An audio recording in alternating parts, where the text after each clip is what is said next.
Kakano owomutima omunafu kayiteko buyise ogende kubanga wona alemerako wandika abamaziga negakugwa mu kiwanga wamagwa omugumu kawulirizo funemu ekyokuyiga.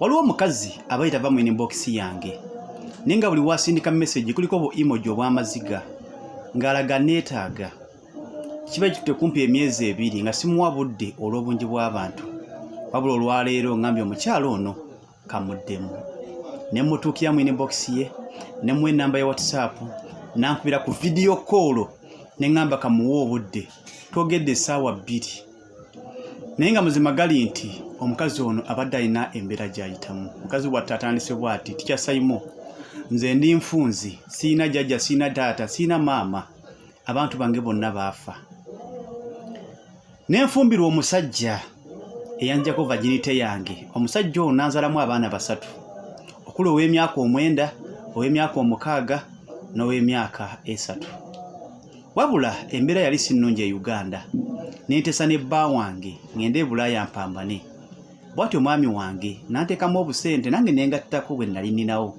nengenda e Saudi Arabia mu katundu akamanyiddwa nga Jeddah.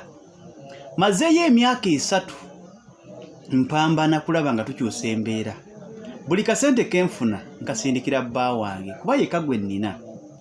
Wabula mazima gali nti tandise okulaba omwami wange nga bye mugamba takyabiwulira. Bwe mukubira video call takyakwata.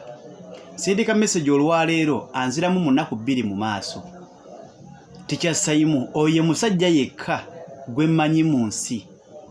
Buli ekinkwatako kyonna akimanyi. Era bwanvaamu mbeera mpedde ne ku nsi mba siinaako makulu at least nfa. Sente zonna zenkola sijjako yadde 10 nze musindikira. Asobola okubanga akola ebyo ebitwala mu maaso kubanga yalina abaana. Wabula ekiri okunnuma omusajja takyampa budde. Namugaye mukwano.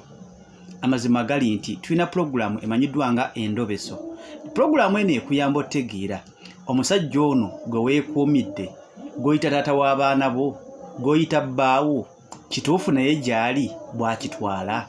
Ne mugamba obuzibu bw'abasajja aba Uganda abamu si bonna naye abamu bw'asindika mukazi w'e Bulaaya amufuula madaala kwanaabanga ye kwegamba alinnyira akusindika gw'oboneebone yatuukiriza ebirooto naye ng'olusi ku mutima aba yakukoowa gwe n'obonaabona kyokka ati n'akusasulamu birala.